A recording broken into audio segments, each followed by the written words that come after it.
Fun दोहरी तलवार है और इस पर बड़ा संभल कर चलना पड़ता है। सलीके से, संतुलित और मर्यादित तरीके से चला जाए तो कदम कदम पर खिलखिलाती खुशियां मिलती हैं, लेकिन जरा सी चूक से लेने के देने पड़ सकते हैं। आइए सोशल मीडिया पर धमाल मचाए एक मामले की पूरी कहानी आपको समझाते हैं। नमस्कार, मैं हूं आपके साथ Jaya Mishra. Social media scroll करते हुए आपकी नजर उस वीडियो पर जरूर गई होगी जिसमें ट्रेन का पूरा केबिन किसी 5 स्टार होटल के रोमांटिक रूम जैसा नजर आया। केबिन को रंग बिरंगे गुब्बारे से, फूलों से सजाया गया था। छत पर लाल और सफेद गुब्बारे लगाए गए थे।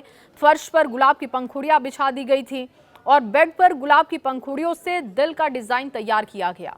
फोल्ड की हुई ऊपर की बर्थ पर आई लव यू लिखे हुए कटआउट थे। दीवार और खिड़की पर फूलों की झालरों और आर्टिफिशियल फूलों से डेकोरेशन की गई थी।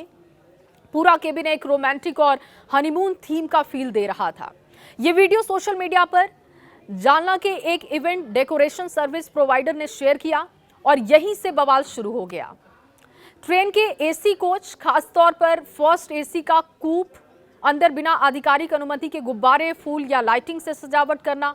भारतीय रेलवे के नियमों का उल्लंघन किया गया क्योंकि गुब्बारे या फूल लगाते समय ट्रेन की दीवार, पेंट या लाइट को कोई खरोच नहीं आनी चाहिए।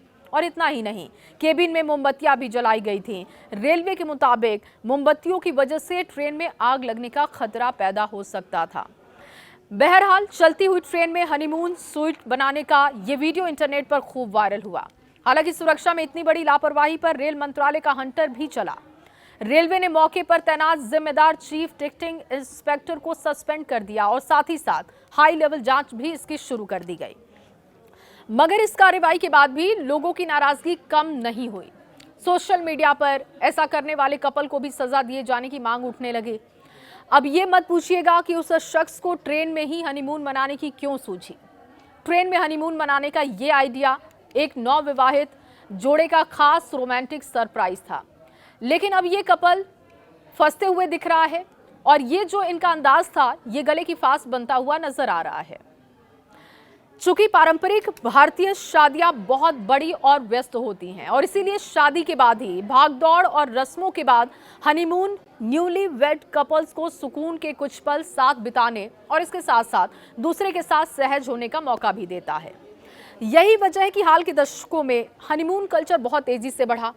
आज के समय में इंडियन कपल्स के लिए हनीमून सिर्फ एक छुट्टी नहीं, बल्कि अपने जीवन साथी को बेहतर तरीके से जानने, अपने संबंध को मजबूत करने और ताउम्र याद रहने वाली यादें संजोने का जरिया भी बन चुका है।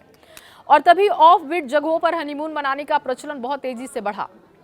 कोई प्रकृति की गोद में शांति से हनीमून मनाना चाहता है, तो कोई एडवेंचर और रोमांस का तड़का लगाकर इसे स्पेशल बनाने की कोशिश करता है। और इस बार एक शख्स ने हनीमून मनाने के लिए ट्रेन को ही चुन लिया। यूं तो ट्रेन में हनीमून मनाया जा सकता है, फिर भी इस शख्स से ऐसी कौन सी खता हो गई जिससे कि ये रेल कर्मी नप गए। दरअसल ट्रेन एक सार्वजनिक संपत्ति है जिसमें हर दिन लाखों लोग यात्रा करते हैं। रेलवे नियमों के मुताबिक टिकट खरीदने वाले व्यक्ति को उसके आरक्षण के हिसाब से सीट, बर्थ या कूप को इस्तेमाल करने का अधिकार दिया जाता है। और ऐसे में सवाल उठता है कि जब नियम में कूप बुक करने के बाद निजी स्पेस इस्तेमाल करने की छूट है, तो फिर on duty chief ticketing inspector को सस्पेंड क्यों किया गया। अब रेलवे का जवाब भी आपके सामने रख रहे हैं। रेलवे का इस पर क्या कहना है, ये भी समझ लीजिए। रेलवे के नियमों के मुताबिक कूप प्राइवेसी तो देता है, लेकिन इसमें कुछ भी करने की इजाजत आपको नहीं देता है। यात्रियों ने खुद सजावट नहीं की थी, बल्कि उन्होंने जालना के एक डेकोरेटर को ये काम सौंपा। डेकोरेटर का आदमी जालना स्टेशन पर चुपके से फर्स्ट एसी के कोच में घुस जाता है।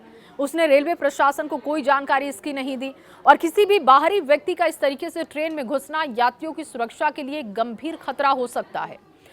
भले ही रेलवे के नियमों में हनीमून को लेकर कोई साफ प्रावधान नहीं है, लेकिन अगर कोई शिकायत करता है तो ये मामला सार्वजनिक स्थान पर अश्लीलता से जुड़ता है और इस आधार पर रेलवे अधिनियम 1989 की धारा 145 के आधार पर भारतीय दंड संहिता 296 के आधार पर कार्रवाई भी हो सकती है, जो इस मामले में दिखाई दे रही है। कुछ मामलों में ट्रेन के भीतर यौन गतिविधियों के वीडियो वायरल होने पर पुलिस ने अश्लीलता से संबंधित धाराओं में एफआईआर भी दर्ज की। पिछले साल नवंबर में गाजियाबाद में संचालित नमो भारत ट्रेन से जुड़ा एक मामला सामने आया था, ये आपको याद भी होगा, जिसमें ट्रेन के प्रीमियर कोच के भीतर अश्लील हरकत की गई। उसका वीडियो वायरल होने के बाद पुलिस ने बीएनएस की धारा 296 के तहत मामला दर्ज किया था, जबकि ऐसा पूरी तरीके से खाली कोच में किया गया था। एफआईआर का आधार ये था कि ट्रेन का कोच सार्वजनिक स्थान का हिस्सा होता है और इसीलिए आप वहां पर इस तरीके से अपने प्राइवेट मूवमेंट नहीं बिता सकते। यही वजह है कि इस मामले में रेलवे ने सुरक्षा नियमों का उल्लंघन माना और chief ticketing inspector Girish Kumar को निलंबित कर दिया। रेलवे ने मामले की जांच के लिए आदेश भी दे दिए हैं और साफ है कि ऐसा करने वालों को भी सजा के दायरे में लाया जा सकता है। ऐसे में उस कपल की परेशानी बढ़ सकती है जिसने ये प्लान किया था। साफ साफ समझ लीजिए कि भारतीय रेलवे में डिब्बों को होटल जैसा सजाने की कतई इजाजत नहीं है, लेकिन इस खबर से ये मतलब भी मत निकाल लीजिएगा कि ट्रेनों में हनीमून नहीं मनाया जा सकता। ट्रेन में हनीमून बिल्कुल मनाया जा सकता है और ये भारत सहित दुनिया भर में एक बेहद रोमांटिक और खास अनुभव माना जाता है। भारत में कई ऐसी लग्जरी और हेरिटेज ट्रेनें हैं जो कि न्यूली वेड कपल्स को महलों जैसी सुविधाएं देती हैं, प्राइवेसी देती हैं और खूबसूरत नज़ारे भी देती हैं। आप palace on wheel, Maharaja express, the Deccan odyssey और गोल्डन चैरियट जैसी लग्जरी ट्रेनों को बुक कर सकते हैं। इनका हनीमून पैकेज ले सकते हैं अगर आपको प्राइवेट मोमेंट बिताना है और अपनी यादों को संजोना है तो।